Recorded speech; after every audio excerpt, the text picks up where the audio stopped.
In 1885, in the Sierra Madre of northern Mexico, a Chiricahua Apache woman fell behind a column on the run from the United States Army.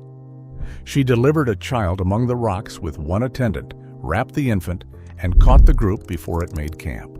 No surgeon, no tent. She had trained for that moment since she was a girl. The movies never showed a frame of it. 20 truths are on this list. One reveals a gap between Hollywood and the real record so wide it changes every Western you have ever watched. It is not the one you would guess. Now, before we go any further, tap that subscribe button. If you think the first few are shocking, wait until you hear the last one. We are not going to the movies for this. We are going to the people who sat with the people who remembered. Morris Edward Opler, an ethnographer who spent years with Chiricahua Apache elders in the 1930s on the Mescalero Reservation in New Mexico, recording birth practices the old people still carried from before the reservation years. His 1941 book, An Apache Life Way, is the spine of everything you are about to hear. Alongside him, John Gregory Burke, a cavalry officer who fought Geronimo across the Southwest and then spent decades writing down what he had witnessed with his own eyes. Eve Ball, a schoolteacher turned historian who moved to Ruidoso, New Mexico, and spent more than 20 years collecting firsthand Apache testimony through the 1950s and 60s. Her patience earned trust that no university had managed before her. And Geronimo himself, whose own story was dictated to S.M. Barrett at Fort Sill, Oklahoma in 1906, while the old man was still technically a prisoner of war. These are the sources, not scriptwriters, not casting directors. Where the record is thin, I will tell you so. Where accounts conflict, I will lay them side by side and let you weigh them.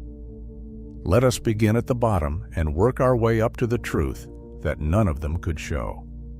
Before we start the count, you need to see the world these women lived in. The Apache were not a single nation. They were a constellation of bands spread across what is now Arizona, New Mexico, West Texas, and northern Mexico. The Chiricahua, the Mescalero, the Western Apache, the Jicarilla. Each had their own territory, their own leaders, their own variations on shared customs. They were semi-nomadic. They moved with the seasons, with the game, with the threat of enemies on every border. Warfare was not an occasional event. It was a constant presence in the life of every man, woman, and child. In that world, the birth of a baby was not a private medical matter. It was a question the whole band had a stake in. Would the child live? Would the mother recover fast enough to travel? Could the people afford to stop? Every practice on this list was shaped by those questions. Now let us count. Number 20. In the entire Western film canon, Apache women give birth exactly 0 times. Search it yourself. Broken Arrow, 1950, directed by Delmer Daves. Apache, 1954, directed by Robert Aldrich. Geronimo, An American Legend, 1993, Walter Hill at the helm. In every one of those pictures, Apache women exist at the margins of the frame, carrying water, weeping over a fallen man, standing silently behind a warrior who gets all the dialogue. Not one scene in any of those films shows an Apache woman in labor. Not one scene shows a midwife at work. Not one scene shows the ceremonies that followed a new life entering the world. Go ahead and look for it. You will come back empty. You cannot get a thing wrong if you never bother to put it on screen. The silence is the first lie, and it is the widest. Number 19. No Apache woman lay on her back to give birth. Opler recorded it plainly from his Chiricahua informants. Apache women delivered kneeling or squatting, gripping a wooden stake driven into the ground or a rope hung from the lodge frame above them. The soles of their feet were flat. Their weight was low. Gravity did half the work. The flat on your back position that most Americans picture when they think of birth is a Western medical convention popularized in European hospitals, not because it helped the mother, but because it gave the physician a better view. Modern obstetrics now confirms what Apache women knew centuries ago. An upright posture opens the pelvis by as much as 30%. It shortens labor. It reduces the need for intervention. The method the cameras never filmed is the one hospitals around the world are finally coming back to. Number 18. The father was not pacing helplessly outside a closed door. He had obligations the community enforced. Opler noted strict behavioral taboos for Apache men during their wives' labor. A man could not sit idle. He could not lie down or sleep through the delivery. He was expected to stay in motion, walking, riding, doing physical work. His exertion was believed to directly influence the ease of the birth. A lazy father meant a difficult labor, and this was not a private belief held quietly between husband and wife. The band watched him. The midwife and the elders knew whether he had done his part. If his wife suffered, the community had opinions about why. Today, the idea that a father should be active and present during birth is treated as modern. The Apache enforced it before anyone put it in a parenting book. Number 17. The midwife was not a matter of chance. She was chosen months before the child was expected. The family identified a specific older woman with proven ability and asked her formally.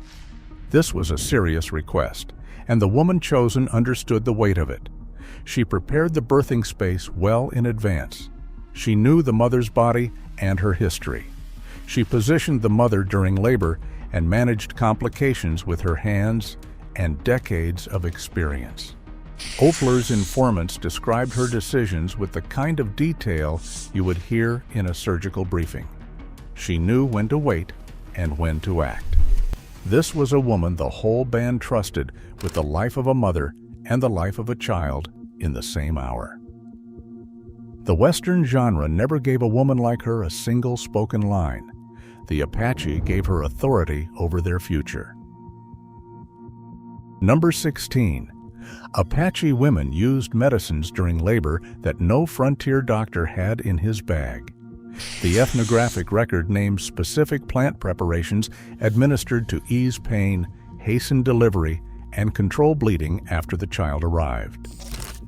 Opler and Grenville Goodwin, who worked with the Western Apache in the 1930s, both documented herbal treatments given by the midwife or a medicine woman during active labor.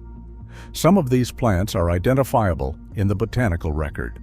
Others carry Apache names that have not been fully matched to Western taxonomy because the chain of knowledge was broken. Some remain in traditional practice today. Others were lost when reservation authorities banned indigenous medicine and confiscated the preparations they found. The women who carried that pharmacological knowledge were not experimenting. They were drawing on a tradition refined across generations. And the Western medical system that replaced them brought puerperal fever, unwashed instruments, and mortality rates that would have appalled the women it displaced. Number 15. The umbilical cord was not discarded. It was the child's first possession. After the midwife cut and tied it, the cord was dried carefully and placed into a small decorated pouch. The pouch was often buckskin, sometimes beaded with care, and it was fastened to the cradleboard in a spot where the growing child could see it and eventually reach for it with small hands. It stayed with the child through infancy and sometimes longer. This was not sentiment. It was identity made physical, connection to the mother, connection to the moment and the place where the child entered the world. In a culture that would be marched at gunpoint across 1,000 miles of desert, that small pouch was the only portable proof of a home that might no longer exist by the time the child was old enough to ask about it. Number 14. The afterbirth was buried with ceremony and clear intention. The placenta was not treated as waste. It was placed in the branches of a tree or set into the earth at a deliberately chosen site, sometimes beneath a fruit-bearing tree with specific prayers spoken over it by the midwife or a family elder. The location was not random. This act bound the newborn to the land. It said, "This is where your life began, and this ground holds the proof." When the Army forced the Chiricahua from their homeland in the 1880s, first to San Carlos and then to Florida, and finally to Fort Sill, those ties were severed across hundreds of miles. Not by time, by armed escort. The children born in exile had no tree in their homeland holding what their mothers had buried for them. Remember, the real answer to the question I asked you is still ahead of us. And it may not be what you expect. Number 13. The cradleboard was not a decorative prop. It was survival engineering tested across centuries. The Apache tsack was built on a rigid frame of hardwood or sotol stalks, shaped to support the infant's spine. A curved hood of bent wood arched over the top, shielding the baby's face from desert sun and from low branches when the mother moved through brush.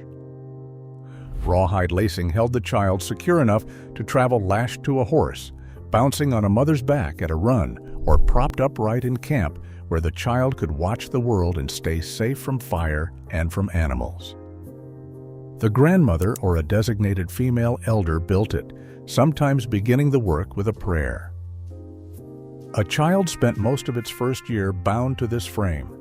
It freed the mother's hands for every other task that kept the band alive. Every Hollywood Western that shows a baby loosely bundled in a blanket slung over a shoulder missed the engineering entirely. Number 12. An Apache child was not named at birth. Naming followed its own timing, and no one hurried it. A child might go days or even weeks with no name at all. When the name came, it carried real weight. It could be bestowed by a medicine person after prayer. It could arise from a dream, a vision during the birth, or a quality the elders saw in the infant's first days. Names were not fixed for life. They could change as the person grew, shed, and taken up again to mark a turning point. The movies hand names out like wardrobe labels, pinned on in the first scene and forgotten. For the Apache, naming was an act of recognition by the community. It said, "We see who you are becoming," and it was never given in haste. Number 11. The hardening of the body began before the child could walk. Cold water baths for newborns were a documented practice.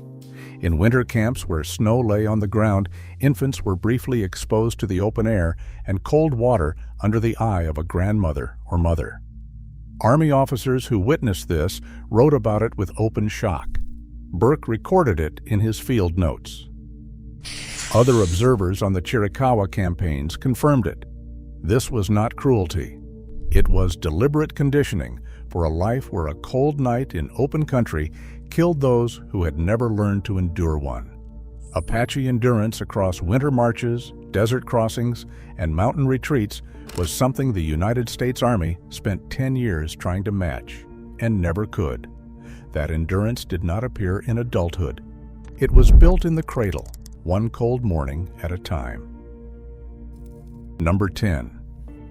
The grandmother was not a sentimental visitor who came and went as she pleased. She was a structural pillar of the entire system. In Apache society, the maternal grandmother held specific duties in the life of her daughter's child that no one else could fill. She often built the cradleboard with her own hands. She instructed the new mother on feeding, carrying, and early care. She supervised the ceremonies that marked the child's first weeks and months. Her role was not a favor. It was an obligation embedded in the clan structure, as binding as any duty carried by a war leader. The bond between grandmother and grandchild was load-bearing architecture. It held the next generation in position the way a ridgepole holds a lodge. The movies show a lone mother struggling in isolation. The Apache answer was a web of women with assigned roles, each one accountable to the others. Number 9. When a birth went wrong, the response came from two directions at once. A prolonged or complicated labor was not treated as a mechanical failure. It was a crisis with roots in both the physical and the spiritual world. A Di Yin, a person of spiritual power, could be summoned to sing, to pray, to search for the hidden cause of the difficulty. A broken taboo, an unresolved conflict, a spiritual obstacle that the midwife's hands alone could not move. This ceremony did not replace the midwife's work. It ran alongside it in the same room at the same hour. Opler's informants described both interventions in careful detail, not as competing methods, but as two halves of one response. The Western habit of separating body from spirit did not exist in that space. We are past the halfway mark now. The entries from here climb fast. Hold on to the question I planted at the start. The answer is close. Number 8. Apache girls did not stumble into motherhood unprepared. They trained for the physical demands of childbirth from the time they could run. They hauled water over broken terrain. They carried firewood across distances that would tire a grown man. They rode hard and they walked harder. Every mile of it built the kind of deep endurance that no amount of rest could replace when the hour arrived. The sunrise ceremony, the NATEs, was the public proof. When a girl reached puberty, the band gathered for 4 days. She danced from first light until deep into darkness. She ground corn on her knees until her arms shook. She ran ritual sprints in heavy buckskin while the whole community watched and sang. That trial was not theater. It was proof to the community and to herself that she could bear what her life would ask of her. The girl at the center was not a background figure. She was the most celebrated person in camp. Hollywood sometimes filmed this ceremony as exotic spectacle. They never understood what it was for. Number 7. Apache women gave birth during active military pursuit and rejoined the march the same day. During the Crook and Miles campaigns of 1885 and 86, as the Army chased Geronimo's band across the Sierra Madre and into the Sonoran Desert, field reports document something the officers struggled to process. Chiricahua women dropped behind the line of march when labor began. With one attendant, sometimes two, they delivered children on open ground, in rocky washes, under whatever shade the land offered. They cut the cord, they wrapped the infant, they bound the child to a cradleboard and caught the column before camp was made that evening. Officers noted it in dispatches with something between disbelief and quiet awe. It was not superhuman. It was a lifetime of preparation meeting a cultural understanding that birth was not an illness. It was life arriving on its own schedule, and the band could not afford to wait. Not with cavalry behind them and starvation ahead. Number 6. Many of those children did not survive their first year, and the Apache did not look away from that fact. Infant mortality on the frontier was savage for every people who lived on it. For a band under pursuit, rationed to starvation on the reservations, drinking bad water at San Carlos where malaria ran through the camps, the losses among the youngest were staggering. The Apache response was not denial and not melodrama. Certain naming ceremonies were withheld until a child proved strong enough to live. The cradleboard itself was in part a defense against a world where one unguarded moment could end a small life between sunset and dawn. Hollywood either erases infant death entirely or milks it for a single dramatic scene. The Apache anticipated it. They mourned it in ways the record only partly captures. And they kept moving because stopping meant more death, not less. Number 5. The United States government deliberately set out to destroy every practice on this list. When the Chiricahua were confined to reservations, government agents and missionaries targeted traditional birth customs specifically. Women were forced to deliver in agency hospitals under white physicians who knew nothing about Apache medicine and showed no interest in learning. Midwives with decades of proven skill were pushed aside. Herbal preparations were confiscated and destroyed. Birth ceremonies were mocked, disrupted, and prohibited under regulations that treated every indigenous spiritual practice as an obstacle to progress. The boarding schools at Carlisle and elsewhere finished the job from the other end, pulling children away from the grandmothers who were supposed to teach them how the whole system worked. By the time Opler arrived at Mescalero in the 1930s, the women who remembered the full, unbroken practice were already old. Their daughters had been schooled in English. Their granddaughters had been born in agency hospitals. What Opler wrote down was a living tradition in the act of being erased. The harsh truth of this entry is not what the Apache practiced. It is what was stripped from them, and it was done by people who believed they were helping. Number 4. The women Hollywood never showed may have had better odds of surviving childbirth than the pioneer women Hollywood made heroic. No clean statistical comparison exists. The Apache did not keep birth registries in the Western bureaucratic tradition, but lay the documented facts next to each other and see what emerges. Apache women gave birth upright, using positions modern medicine now endorses. They were attended by experienced midwives operating within a tradition refined over centuries. They received herbal preparations with real pharmacological properties. And they arrived at labor in peak physical condition after a lifetime of hard training. White settler women delivered lying flat on their backs.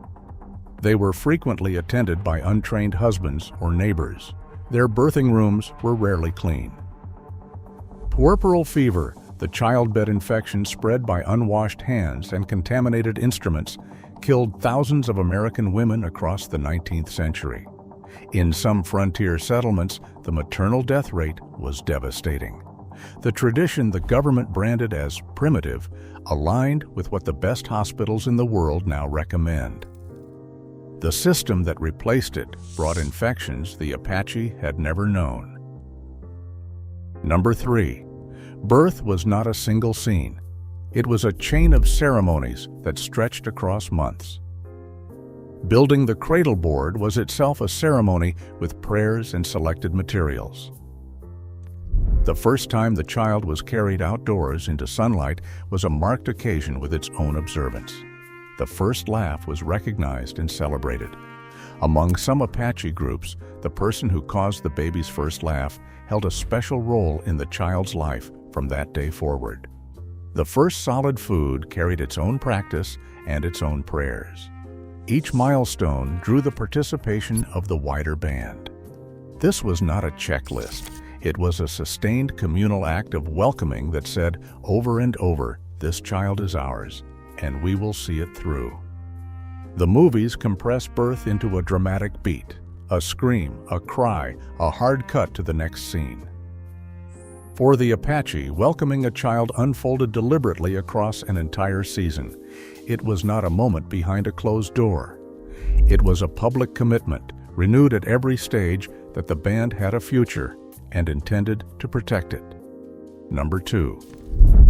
The sunrise ceremony was not a coming-of-age celebration. It was the far end of the thread that began at birth. When an Apache girl reached puberty, the band stopped everything for 4 days. A medicine woman guided the girl through a trial that tested every kind of strength she had. She danced from first light until deep into darkness. She ground corn until her shoulders burned. She ran in heavy ceremonial dress under the eyes of the entire community. The ceremony connected her to Changing Woman, the most sacred figure in Apache spiritual life. It was the moment when everything she had been prepared for since her own birth was tested and witnessed by her people. Reservation authorities tried to crush it. Agents banned it. Missionaries condemned it. Families who held it in secret risked punishment. And it survived anyway. It is performed today on the Mescalero Reservation and at Fort Apache, and in other Apache communities across the Southwest. It did not survive because scholars rescued it. It survived because Apache women decided it would. They did not put it behind glass. They put it in their daughters. Number 1. And here is the truth the whole list has been building toward.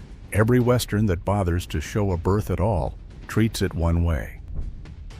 A woman behind a closed door. A man outside wringing his hands. A private emergency that ends with a wail and a clean blanket. For the Apache, birth was none of those things. It was the band's renewal arriving in real time. Every practice on this list fed that single idea. The midwife appointed months in advance. The father held to standards by the community. The grandmother building the cradleboard that would carry the child through its first year of life. The medicines from a tradition older than the Republic that tried to ban them. None of it was private. All of it was shared. The child did not belong to a couple. The child belonged to the people. This is what Hollywood could never put on screen. Not because the subject was too raw, because filming it honestly would have required seeing the Apache as a civilization with systems designed by intelligent people to solve the hardest problem any community faces, which is how to bring fragile new life safely into a dangerous world. The Western genre needed Apache people to be a threat on the horizon, not a society that organized itself around its most vulnerable members with more care than most frontier towns could manage. That is the gap, and no camera ever closed it. So who built that blindness? 3 hands shaped it, each one passing the lie to the next. The dime novelists of the 1850s and 60s invented the Apache menace, a faceless war party riding out of dust. No women, no children, no lodges with grandmothers inside them. Just painted violence on a cheap paper cover sold for a nickel to readers who would never see the Southwest. The studio system took that silhouette and cast it in brownface.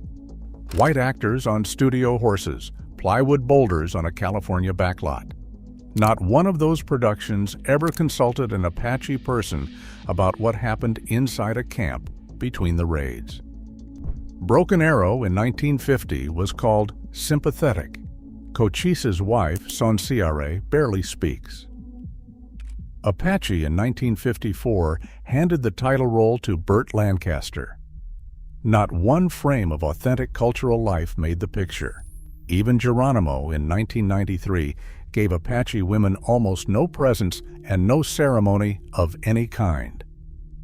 3 generations of cameras pointed at the frontier. Not one showed an Apache woman doing the thing that kept her people alive. Here is my answer to the question I planted at the start. The widest gap is number 1. Birth as a civilization's act, not a private crisis. Showing that honestly would have required the film industry to treat Apache people as builders, not obstacles. And the genre was never constructed to allow it. But the truth that may follow you home tonight is not number 1. It is number 5. Because every other entry describes what Apache women created. Number 5 describes what was taken. And the reason Opler had to write those memories down by hand in the 1930s is that the women who carried them were growing old, and the campaign to erase what they knew had not yet stopped. The sunrise ceremony is performed today. Apache women still insist on the right to birth and to heal and to teach their daughters according to their own tradition. The thread was nearly severed. It held. And in a military dispatch from 1885, there is a single line about a woman who dropped behind a column in the mountains of northern Mexico, brought a child into the world on bare ground, and walked back into the march before the men ahead of her made camp. No one wrote her name. She did not need a poster or a score or a clean white hat. She needed her hands, the training her mother gave her, and the knowledge her grandmother placed inside her before she was old enough to understand what it was for. She carried the future of her people on her back, and not one soul alive can tell you what she was called. Which truth hit you hardest? Tell me below. And if you want the real story behind another piece of frontier life the movies buried, the next one is already waiting for you.